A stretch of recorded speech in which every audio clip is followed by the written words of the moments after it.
Which of the following is not one way cats mark their territory? A. Urinating. B. Scent marking. C. Scratching. Or D. Meowing. Only one of those is not one of the ways that cats mark their territory. Keep listening to Formosa Fauna to find out which. Spend the next 20 minutes feeding your brain with Formosa Fauna so you can become smarter than all of your friends.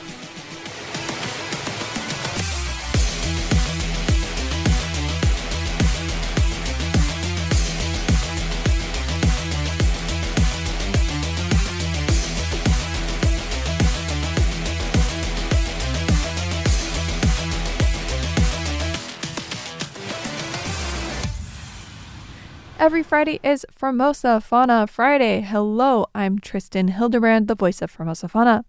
I love animals, and I certainly do love talking about them. If you're even remotely curious about anything in the animal kingdom, I'd say you're in the right place. On today's agenda, we're going to talk about gone from Taiwan's main island for over 100 years, one endemic fish species is getting another chance in Kinmen, Taiwan's experimental forests, Seep wells, a survival necessity, one white rhino passing away at Taipei Zoo, the hummingbirds of the reef, mandarin fish, and how to get a cat to stop scratching furniture. Let's dive right in.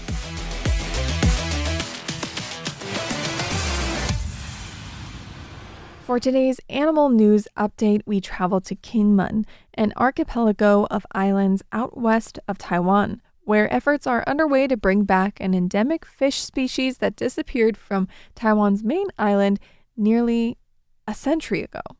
On Friday, the local government, in partnership with the conservation group Aquatic Renewal Workshop, released the large-scale lesser-bream into the tranquil waters of Qingtian Reservoir, as reported on by Taiwan News. This fish species hasn't been seen on Taiwan's main island since the 1920s, making its reintroduction a significant milestone.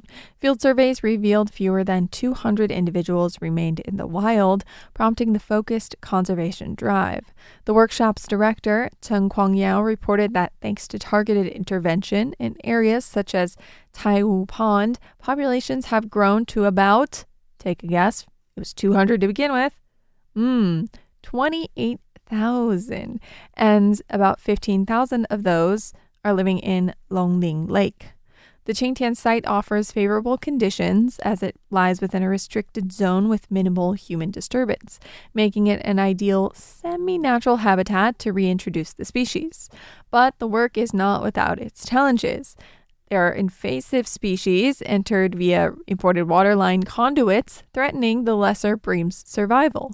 According to Chen Yixiong of National Taiwan Ocean University, invasive carp introduced in 2018 pose a serious threat due to their size, reproduction rate, and predation.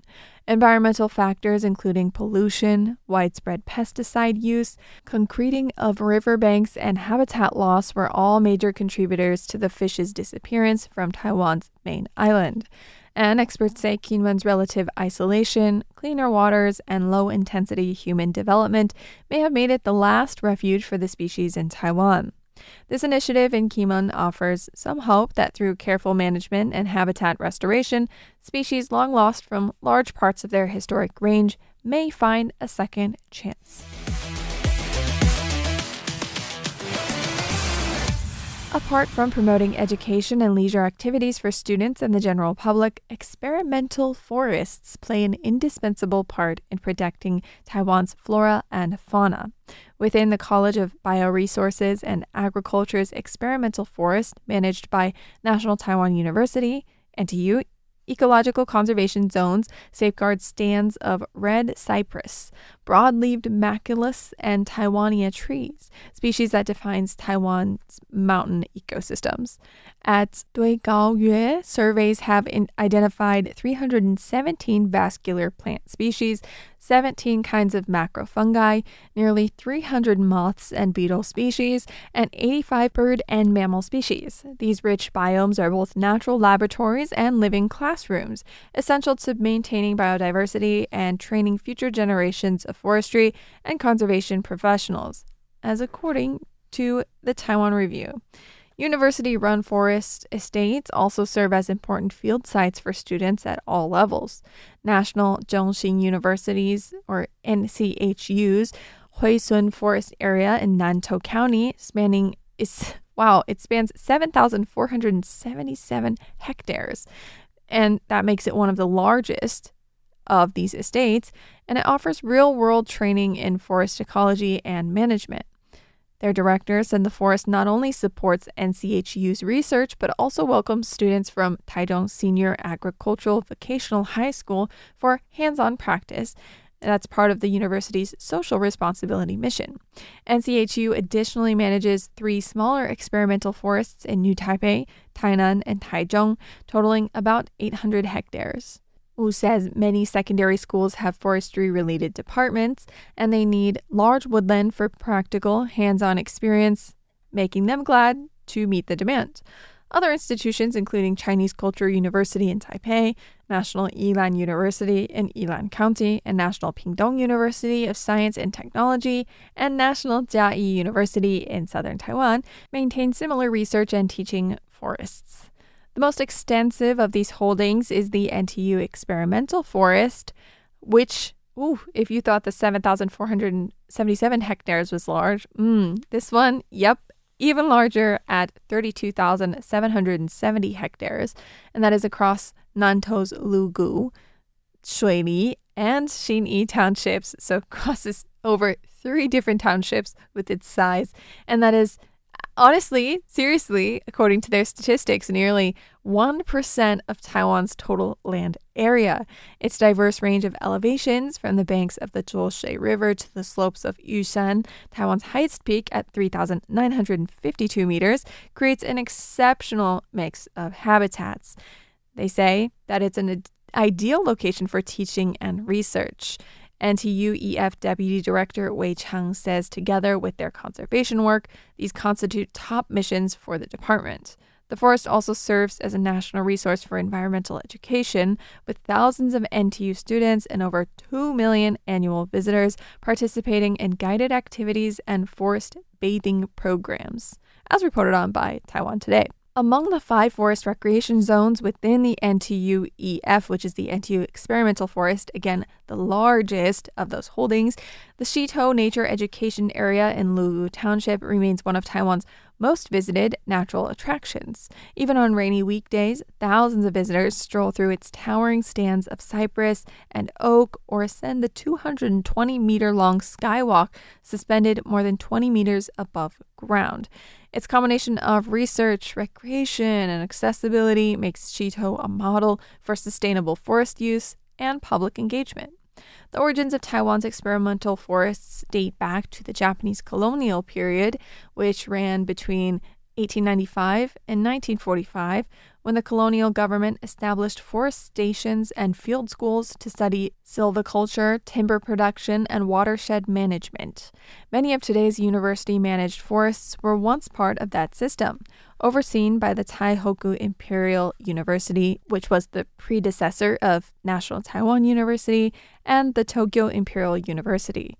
After World War II, ownership of these forests was transferred to local institutions such as NTU and NCHU, giving Taiwan's academic community direct responsibility for stewardship and research. The continuity of forest management across eras helped preserve old-growth stands of Taiwania and cypress, which might otherwise have been lost to post-war logging pressures.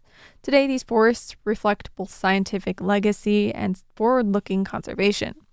The Highland Experimental Farm in Renai Township, for example, supports NTU's ARC Plan, a national program to cultivate and protect more than 100 rare and threatened high mountain plants listed in Taiwan's Red List of Vascular Flora. Through field studies, genetic conservation, and seed banking, the farm functions as a high-altitude refuge for endangered alpine species, according to NTU Highlights. From colonial research outposts to modern living laboratories, Taiwan's experimental forests have evolved into a cornerstone of the country's environmental education and biodiversity policy. They embody a century-long collaboration between science, conservation, and public access, ensuring that Taiwan's forest wisdom, once a legacy of empire, continues to grow as a national resource for sustainability and discovery.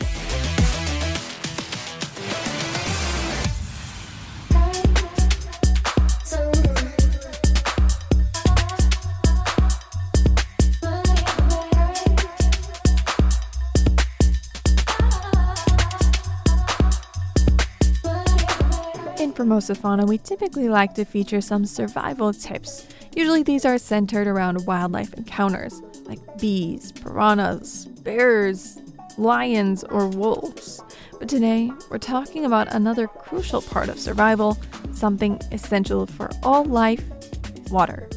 When it comes to water in a survival situation, one of the most reliable but often overlooked sources is the Seep well, SEEP space WELL, or more accurately, a place where groundwater slowly percolates to the surface and creates a seep. Essentially, a seep well is a hole dug in the ground near a water source that goes below the natural water table. The water from the water table seeps through the earth and into the hole that has been dug.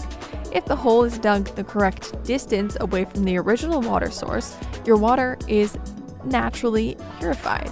Albeit that will most likely have some sediment in it, it is generally safe to drink. This is not the same as finding a flowing stream or river, but in a pinch, it might be life-saving because it allows access to water in terrain where obvious surface sources are scarce. In practice, you might locate these spots by looking for subtle cues: vegetation that thrives in damp soil, animal tracks converging on a particular path, or small wet hollows in what otherwise appears dry terrain. Once you've identified a likely spot, the method involves digging until you see moisture begin to gather, then creating a shallow well just deep enough so the water seeps into the container. After a short wait for the hole to fill, you can then carefully scoop out the water, ideally straining and purifying it if you have the means further before consuming it. The guide suggests covering the hole and giving it time, ensuring the dirt settles and makes the water clearer. Of course, the Seep well method comes with some caveats, as water collected this way may still harbor pathogens or contaminants, so if you have purification tablets, a filter, or can boil the water, you should. In the absence of gear, drinking this water is often still better than dehydration, notwithstanding the risk of sickness. And depending on soil composition, climate, terrain, and dig depth, your yield may be minimal, but in a survival scenario, every drop counts. Today we bring you a very sad update from Taipei Zoo, where a visitor noticed something rather troubling. One of the white rhinos appeared to be very unwell. The animal in question was a 38-year-old female named Shi Hui, born at the zoo, and her entire life was spent on the grounds of Taipei's major wildlife attraction, the Taipei Zoo. At about 12:40 p.m., staff were alerted that the rhino didn't appear to be very well. They found her immobile after eyewitnesses reported she had been rolling around and twitching. In recent months, staff had been attentive to her condition. They noticed Shi Hui was having difficulty digesting the long, dry grass that had been a part of her diet, and sometime in March and April, adjustments were made to her feed, as reported on by Taiwan News. Weighing in at around 1,640 kilograms, she was under the usual weight range for her species, which normally weigh between 1,700 and 2,400 kilograms. The zoo has called in researchers from National Taiwan University to perform an autopsy and determine the cause of death. The species itself, the white rhino, is listed as near threatened, with a declining population of approximately 15,000 individuals in the wild, most of those in southern Africa.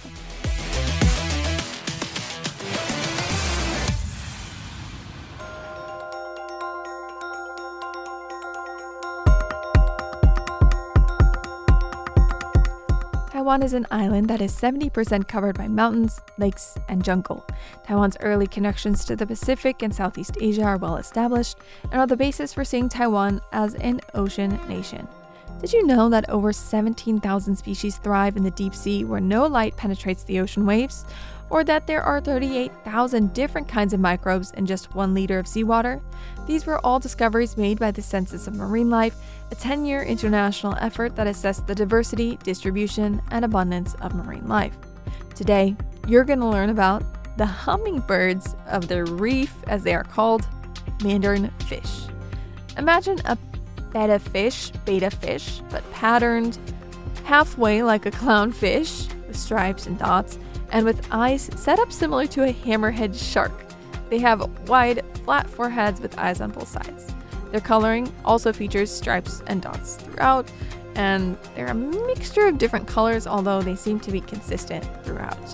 Mandarin fish are unusual in several ways, says British science writer Steve Parker. Like catfish and some others, they lack scales.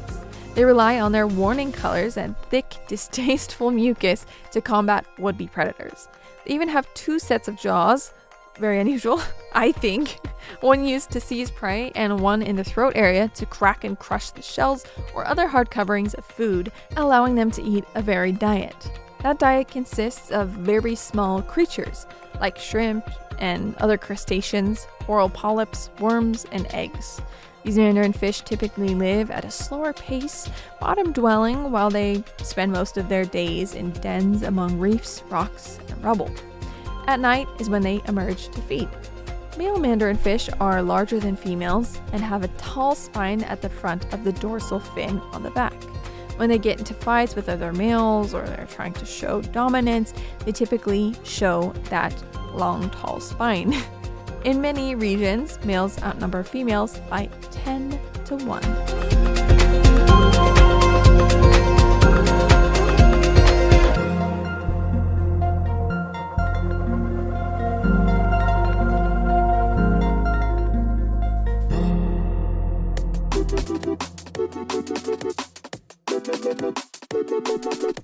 Cats don't scratch furniture to be naughty. It's instinct. Scratching helps them mark territory both visually and through scent glands in their paws, stretch their muscles, and shed old claw sheaths. According to the American Society for the Prevention of Cruelty to Animals, ASPCA, this behavior is a natural and essential part of feline life. So rather than stopping it entirely, owners should try to redirect it. The most effective solution is to offer your cat appealing alternatives, such as sturdy scratching posts or mats made of sisal, corrugated cardboard, or wood. Place them near the furniture your cat tends to target or in spots where your pets like to rest or observe activity. If your cat continues to scratch the wrong surfaces, gentle deterrents can help. Try covering the problem areas with double-sided tape, plastic sheeting, or furniture guards, as cats dislike sticky or slick textures. At the same time, reward your pet with treats or praise whenever they use the approved scratching posts to reinforce good habits. The Humane Society of the United States also suggests trimming your cat's nails regularly and using synthetic pheromone sprays or diffusers to reduce stress-related scratching. I've also realized personally that depending on the personality and personal preferences of the cat, some cats like scratching different types of materials. The most basic scratcher is the corrugated cardboard one, but there are also scratchers made from other hemp-like or straw-like materials, which is one of my cats actually prefers. So, if you're struggling with this issue and you've only provided corrugated cardboard, have you tried different materials? I've talked to many cat owners who would swear that they've tried everything already and their cat will still scratch their nice leather couch instead of their scratchers. If you are one of those people, send me an email at tristan@rti.org.tw because I want to hear from you. Let's troubleshoot it together. That is tristan@rti.org.tw.